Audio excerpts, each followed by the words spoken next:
Hi, I'm Unaegbu. I'm your video ambassador for International TEFL Academy here in South Korea.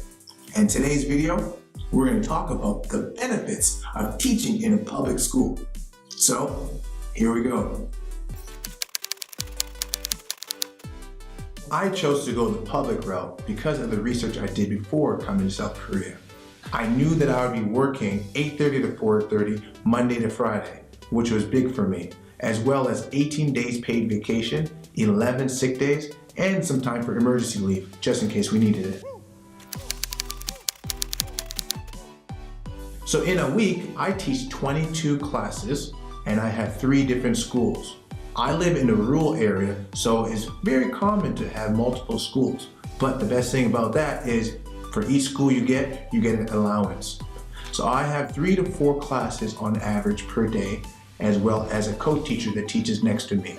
Sometimes the co-teacher lets you take the reins and you have the classroom to yourself. That's what I really love.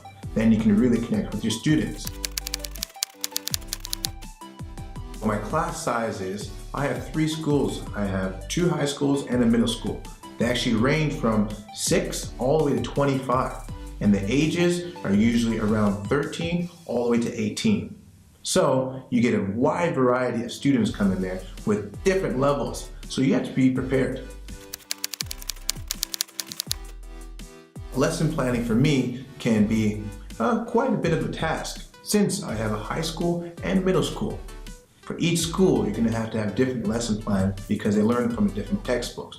Also, the students are at all different levels, so you got to make sure you have materials that reach students' needs. The resources I use to help me lesson plans are some that you can just find on the internet. Some of them are free and some of them cost a little bit of money, but they're worth it. The one that costs $20 per year is called Unaegbu. I think that's the more popular one for people coming to South Korea. The other one is a free one and it's called Coursera.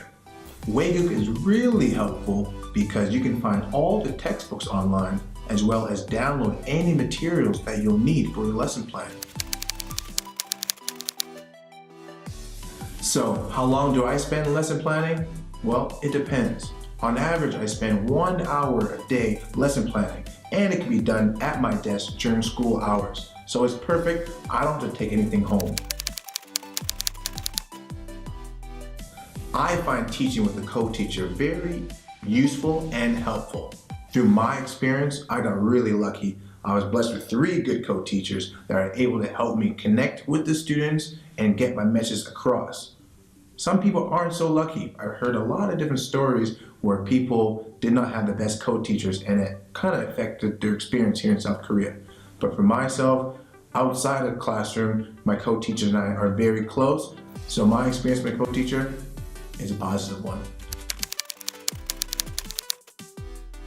Do my co-teachers help me lesson plan? Yes and no. One of my teachers from my middle school helped me lesson plan, and in the classroom, we were able to teach the students together. My other 2 co-teachers in my high schools don't help me lesson plan. They actually give me complete control over what I teach and the lessons. So, I think it's good. So, how do I handle classroom management? Well, first, I like to get to know my students personally. At the beginning, it was really hard. We did not share the same language or the same interests. However, later on, as the months went on, we found stuff. Sports, eating lunch together, and music are all things that my students and I can connect with. And I think that's very important for classroom management. There you have it. Those are some basic reasons as to why I chose a public school route. There are many teachers that do prefer the private school. However, in my opinion, I think the public school is where it's at. However, whatever you choose, make sure you have fun and enjoy the ride.